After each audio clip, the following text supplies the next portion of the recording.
Nang kumalma na ang dalaga ay iniwan na rin siya ni Aling Bining sa loob ng silid nito, at agad nitong bumaba upang kausapin niya ang Sir Ramil niya. Sir Ramil, wika pa ng matanda sa nakatalikod na binata, habang nag-iinom ito ng wine, at nakamasid sa maliit na garden sa harap ng kanilang bahay. Sabi po ni Ma'am Carlita na magkita raw po kayo bukas ng umaga, dahil may ipapakilala raw po siyang tao sa inyo na makakatulong daw po sa iyong kumpanya.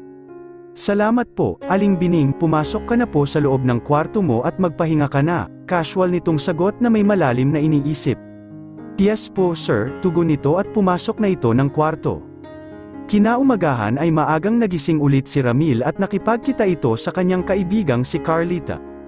Dinala siya ng kanyang kaibigan sa isang hotel, para makipag-meeting sa isang matandang lalaki na nagmamay-ari ng napakaraming branch ng hotels dito sa Pilipinas, at maging sa labas ng bansa. Carlita, sino ba yang kamiting ko? Tanong niya sa babae na parang hindi siya ang nagmamay-ari ng isa ring kumpanya. Palibhasa kasi, Ramil, bulakbol ka kasi noon, kaya wala kang alam kahit na ano tungkol sa pagpapatakbo ng kumpanya. I'm helping you kaya maghintay ka lang muna, anito sa binata. Mula sa di kalaywang distansya ay natanong na ni Carlita ang lalaking papasok ng hotel-restaurant, agad niya itong kinawayan upang agad siya nitong mapansin, at nakuha naman niya agad ang atensyon nito. Hi, you are Carlita Ting Choi, right? Ngiting sabi nito sa babae sabay lahad nito ng kanyang kamay, at malugod naman itong pinaunlakan ng babae. And you are, anito sa binata, I'm Ramil Ledesma, pakilala ng lalaki at nakipagkamay sa matanda. Ah, Sir Clifford, please take a seat, alok pa ng babae sa matanda at umupo naman ito sa isang reserved table. Sir Clifford, he's Ramil Ledesma, siya ang lalaking sinasabi ko po sa'yo noong nakaraang araw. Oh, I see, Ledesma, ha? Si Luca Joe Ledesma ba ang papa mo? Yes sir, you are right, siya ang tatay ko. Luca Joe had a very outstanding career when it comes to business, but, what happened now? Tak ang tanong pa nito sa binata, medyo nahiya naman ang binata sa tanong ng matanda sa kanya, at naiilang pa siyang sagutin ito but he needs to answer him. Ah, it's because of the lack of my abilities sir, I'm unable to run the business like how my dad do. Noong panahon ng termino ko ay bumaba na ang sale at unti-unting bumagsak ang kumpanya namin, it's out of my control sir, but I am willing to do everything na ibalik ko ito sa dati nitong ratings.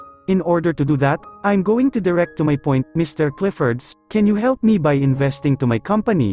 Matapat na sambit pa ng binata at napailing naman si Mr. Clifford.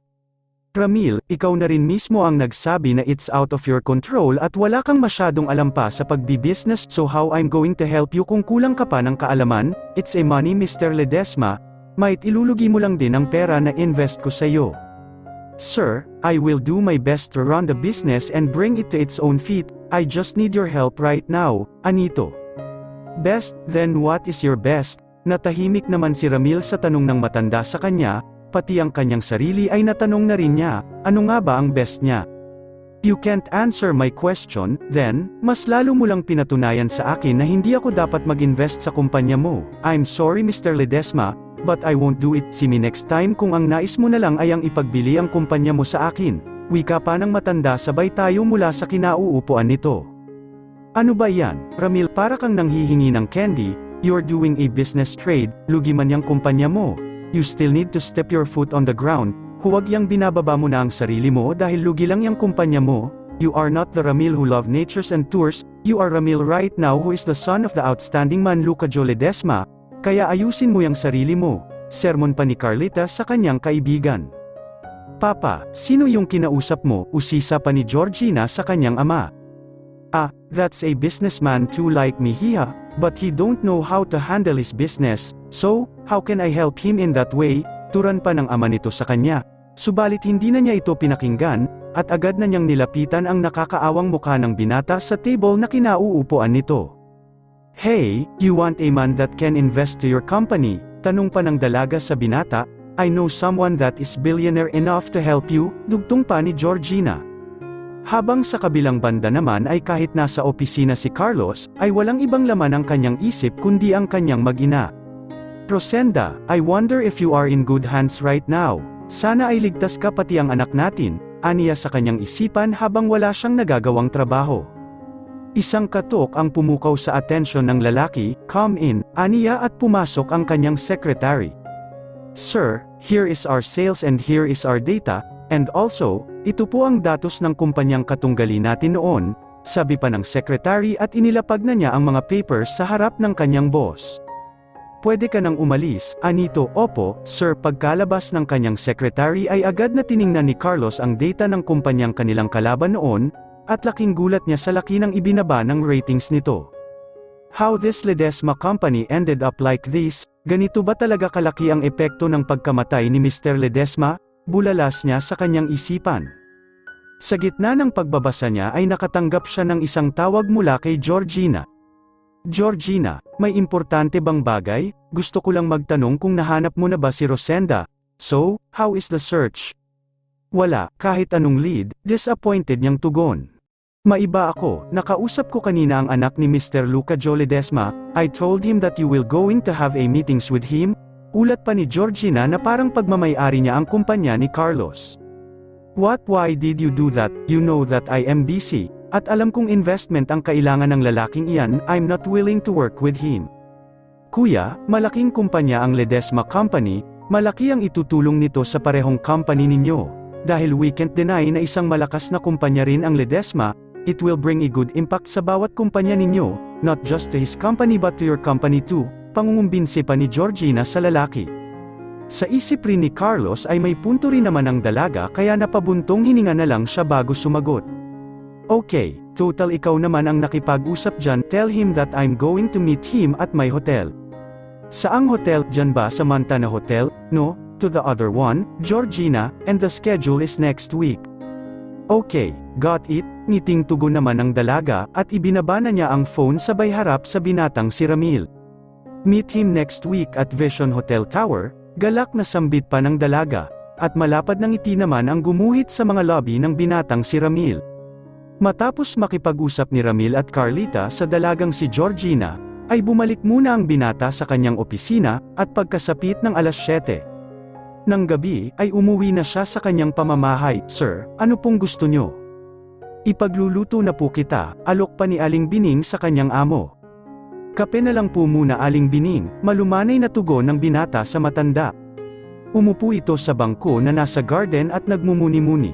"Dad, paano ko kakayanin ang lahat ng ito? Ang hirap maging tulad mo." "Ang hirap, Dad," aniya sa kanyang isipan at napupuno ng pressure ang kanyang kaloob-looban. Noon kasing nabubuhay pa ang kanyang ama, ay sumilip sa kanilang kumpanya at nagpakita ng interes upang sumunod sa yapak ng kanyang ama. All he do is travel and travel and travel like he is a free soul, na walang ibang iniintindi kundi ang mag-travel lang sa buong mundo. Ngayon na wala na ang kanyang ama, ay nahihirapan siya sa lahat ng mga iniwan nito sa kanya. Nagsisisi tuloy siya na kahit sa isang beses, ay hindi man lang siya nagpaturo sa kanyang ama ng kahit kaunting kaalaman. "Kape," wika pa ni Rosenda sa binatang malayo ang iniisip. Napaangat naman ang tingin si Ramil sa babae. "Why are you the one who bring this coffee to me? Where is Aling Bining?" Malamig nitong tanong sa babae. "Nasa loob po siya, nagpresenta na ako sa kanya na ako ang gagawa ng kape mo." "Bakit mo ginagawa yon?" Gusto ko lang kasing magpasalamat sa lahat, at sa pagtanggap mo sa akin dito sa loob ng pamamahay mo kaya ginawa ko na ito." "Walang anuman yon," malamig pa ring tugon nito at nilagok ang kape. Ikaw ba ang gumawa nito?" "Opo, nagustuhan mo po ba?" "I like the taste." "Kung ganito sana kasarap magtimpla ng kape ang secretary ko, di sana mas gaganahan pa akong magtrabaho during my work hours," anito rito at isang malapad na ngiti ang gumuhit sa mga lobby ng babae. "Naku po, pwede niyo po akong isama sa inyong kumpanya, at ipagtitimpla ko po kayo ng kape, at hindi niyo na po ako kailangang bayaran pa, at pwede niyo akong utusan ng kahit anong kailangan mo," alok pa niya sa binata. "Perfect, magre-resign na ang secretary ko. You don't need to do any reports or anything for me, you only have to make a coffee for me every time I need. Besides, I need to learn more about my company, and I'm going to start by working on what my secretary's work is," wika pa ng binata na tila ay nabuhayan pa ito ng umaapoy na determinasyon. Kinaumagahan ay maagang nagising si Rosenda, upang simulan ang kanyang unang umaga bilang tagapagtimpla ng kape ng binata. Nasa sala na siya habang hinihintay niya ang pagbaba ng lalaki. "Ang aga mo naman, Rosenda," sabi pa ng binatang bumababa sa hagdan habang nagsasara ito mga buttons ng kanyang sleeve. Kumain ka na ba? Dugtong pa nito, hindi pa, tsaka na ako kakain, tugon naman niya rito. Good, mamaya ka na kumain at sa labas na tayo mag-aalmusal, ganadong wika pa ng binata sa babae. Kumusta ang paa mo, ang mga sugat mo, masakit pa ba? Masakit pa ng kaunti pero kaya ko nang dalhin ang sarili ko, aniya rito. Are you sure? Paninigurado ng lalaki at tumango naman siya rito bilang tugon. Okay, just tell me if it hurts more and you can take your rest anytime, aniya sa babae. Agad na nilisan ng dalawa ang pamamahay ng binata at pumunta ang mga ito sa isang restaurant. Habang Carlos naman ay walang tigil pa rin niyang ipinapahanap ang kanyang asawang si Rosenda, halos 1 linggo na kasi itong nawawala, at hindi pa rin ito nakikita at walang kahit anong lead para rito. Ang mahal naman ng restaurant na ito, parang hindi ako nababagay sa ganitong lugar, ilang nasambit pa ni Rosenda sa binata. That's not true, kapag pagkain ay walang batayan sa estados ng buhay, basta kaya mo lang bayaran ang pagkain na in-order mo ay sapat na. Anyway, you are beautiful just so you know. May nagsabi na ba sa'yo ng ganyan? Sabi pa ng binata sabay subo ng in-order niyang pagkain. Habang si Rosenda naman ay saglit na natahimik, naaalala niya kasi si Carlos. Carlos always told her that she's pretty, even though he already say sorry to her, ay hindi pa rin niya maiwasan ang masaktan dahil sa kasinungalingan nito sa kanya. Rosenda, hey pukaw, atensyon pa ng binata sa kanya. Pasensya ka na, may naisip lang ako, turan niya at pinagtuunan niya na lang ng pansin ang kanyang pagkain. Nagkwentuhan at nagkwentuhan ang dalawa, at mabilis silang nagkapalagayan ng loob sa isa't isa na parang matagal na silang magkakilala. Let's go, aniaya ng binata nang mabayaran na nito ang bills. Rosenda, mahinang bulalas ni Zoren nang bigla niyang makita ang babae sa parehong restaurant na kanyang kinakainan, at may kasama itong ibang lalaki. Nakatalikod ang kasama nito kaya hindi niya ito magawang kilalanin at paalis na ang mga ito. Rosenda, tawag niya sa babae sabay tayo mula sa kanyang kinauupuan, subalit sa paglabas niya ng resto ay nawala na ang babae sa kanyang paningin. Habang si Rosenda naman ay nakasakay na ito sa kotse kasama ni Ramil. Kahit anong lingon ang gawin ni Zoren ay hindi na niya talaga mahanap ang babae. Pagbalik naman ni Carlos sa table ay nagtaka siya kung bakit wala na sa upuan ang kanyang kaibigan. Agad niya itong hinanap gamit ang kanyang paningin at mabilis niya itong nakita, nilabas niya ang kanyang kaibigan at nilapitan ito. Anong hinahanap mo? Bakit bigla ka na lang nawala sa table natin? Nakipag-usap lang ako sa mga tauhan ko at bigla ka na lang nawala. Tanong ni Carlos. Bro, nakita ko siya. Nakita ko si Rosenda, nakita ko siya. Nanlaki naman ang mga mata ni Carlos sabay hinawakan ang kanyang kaibigan sa magkabila nitong balikat. Where did you see her? Tanong nito sa kanyang kaibigan sabay iginala niya ang kanyang paningin sa buong paligid. Rosenda, sigaw ni Carlos at hinanap niya ng hinananap ang babae pati sa ilalim ng kotse ay sinilip din niya. Akala ko ba ay nakita mo siya, Zoren? Then where is she? Malakas na tanong ni Carlos sa kanyang kaibigan, at ang tunaw niya ay punong-puno ng pagnanais na muling makita ang babaeng kanyang iniibig, at maprotektahan ito laban sa kanyang asawa na si Allison. He wants Rosenda to be back on his side for the woman's safety. Ako, nakita ko siya. Then where? Malakas na sambit pa ni Carlos sabay nasapo niya ang kanyang ulo. Humugat naman ng malalim na hininga si Zoren, at tinapik-tapik niya ang balikat nito, upang ipahatid sa kanyang kaibigan ang kanyang pagdamay sa dinadamdam nito. Hindi pa siya nagkakaasawa katulad ni Carlos at naging ama, subalit masasabi niyang naiintindihan niya ang nararamdaman nito, at ang pagnanais nitong makita ang kanyang mag-ina. Bro, I'm sorry, forget it, baka namamalik mata lang ako, aniya rito. No, you told me you saw her, maybe she's just here, sabat pa niya sa kanyang kaibigan sabay tawag sa pangalan ng babae. Rosenda, where the hell are you? Rosenda, muling sigaw pa nito sa pangalan ng babae at nakakakuha na ito ng atensyon ng karamihan.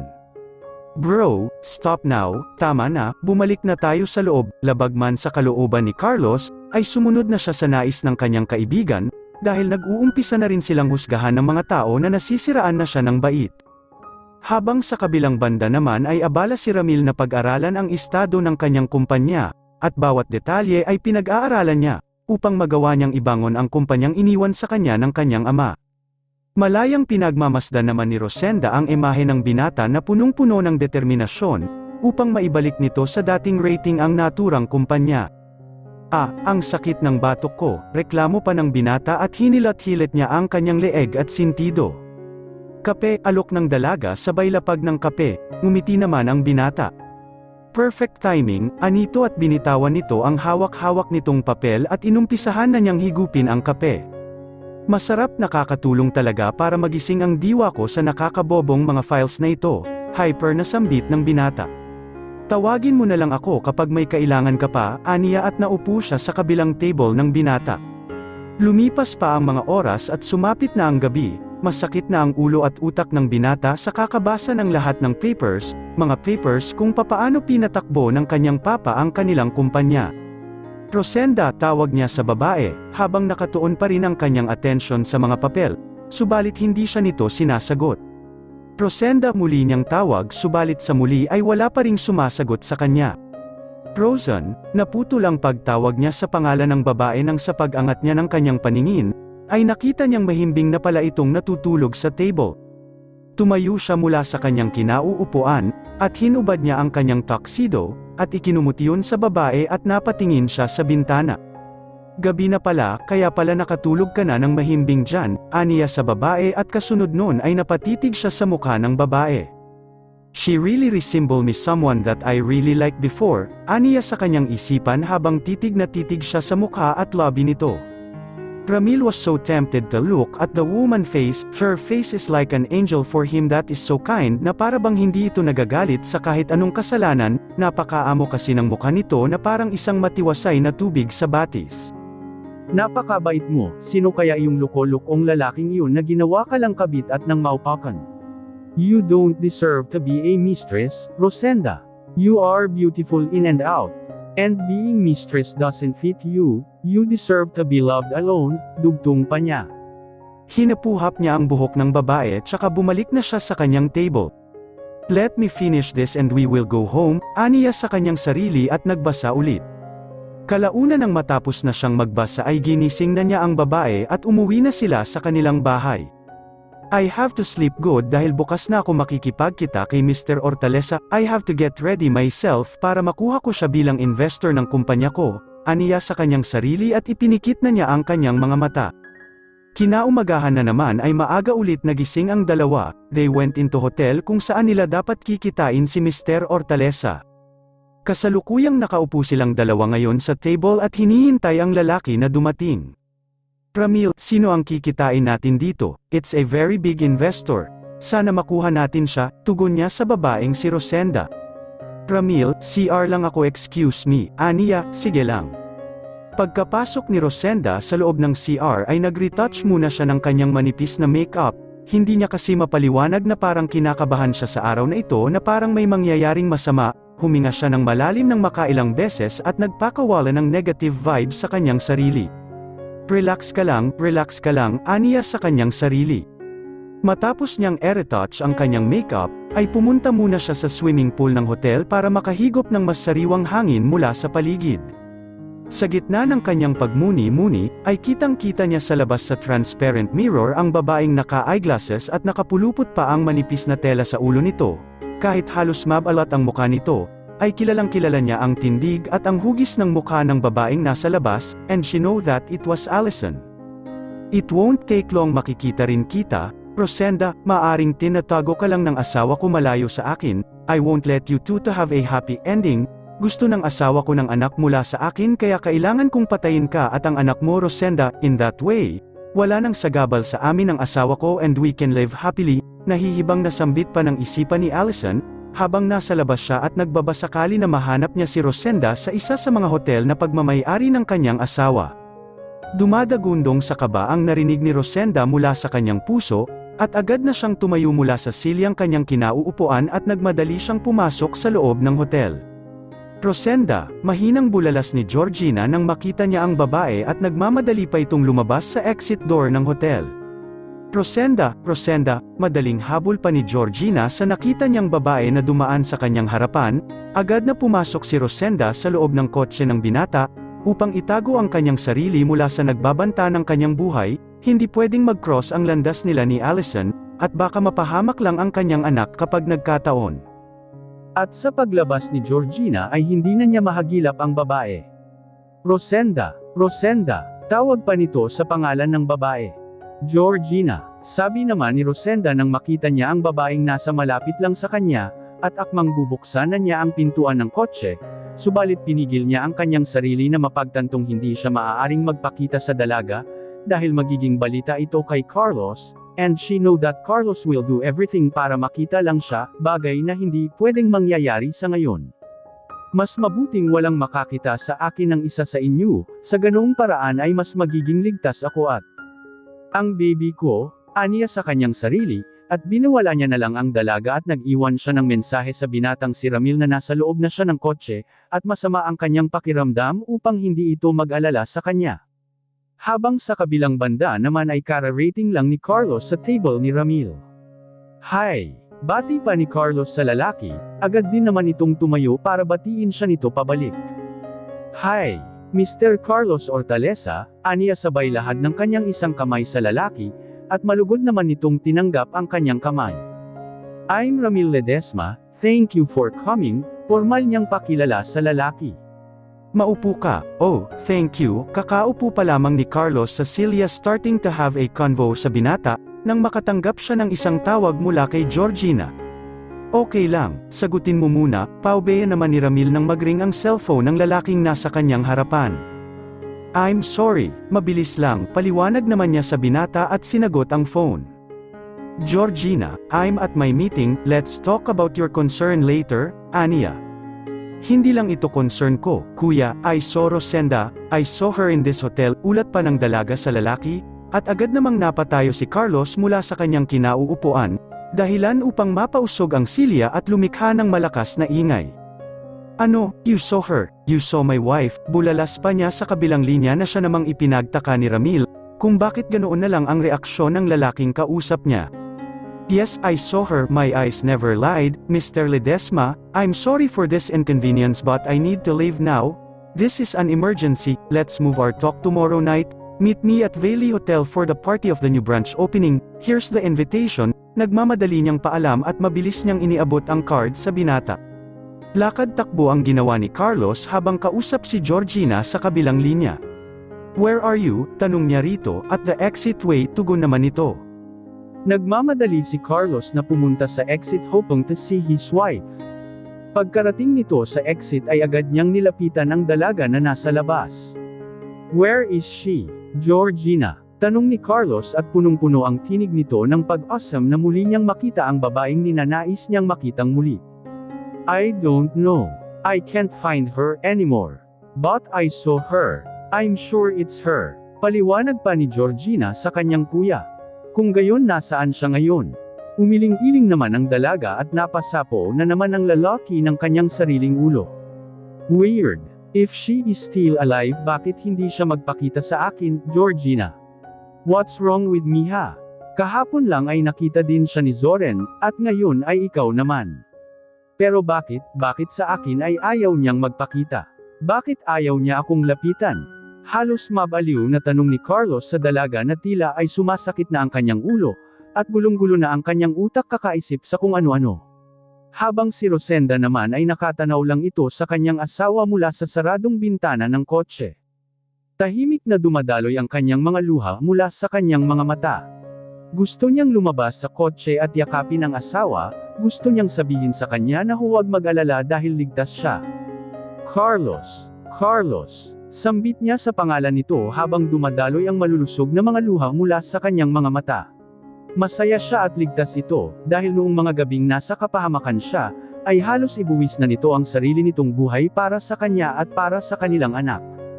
Carlos, nais kong yakapin ka, gusto kong magpakita sa iyo kaso hindi ko iyon maaaring gawin, lumuluhan niyang sabi sa kanyang sarili. Nais kong magpakulong ngayon sa mga bisig mo, nais kong magpakita sa iyo, pero hindi ko pwedeng gawin iyon kahit na gaano ko pa kagusto. Hindi pwede dahil nasa paligid lang si Allison at kailangan kong lumayo sa iyo, kung kaligtasan na ng anak natin ang nakasalalay, titiisin kong hindi ka makapiling alang-alang sa anak ko, at nais kong malaman mo na masaya akong makita kang muli pero hindi pa tayo pwedeng magkita mata sa mata, aniya sa kanyang sarili habang nanlulumo ang kanyang puso at sinasarili niya ang lungkot na kanyang nararamdaman para sa lalaki. Kahit anong hanap pa ng dalawa sa babae ay hindi na talaga nila ito magawang mahagilap kaya wala na silang magawa kundi ang sumuko na. Kasunod na lumabas mula sa exit ay si Ramil, agad itong pumasok sa loob ng kotse at nagtaka siya kung bakit umiiyak ang babaeng si Rosenda. "Hey, why are you crying? What happened? Any hurts?" Agad nitong tanong sa babae sa pag-aalalang tinig. "Wala ito, sumakit lang ang sugat ko ng kaunti." Yun lang naman, pagsisinungaling pa niya sa lalaki habang pabalik-balik lang sina Georgina at Carlos malapit sa kanilang kotse. "Sigurado ka ba?" "Oo," maikling sagot pa niya rito. "Okay, yes, I shall take you home."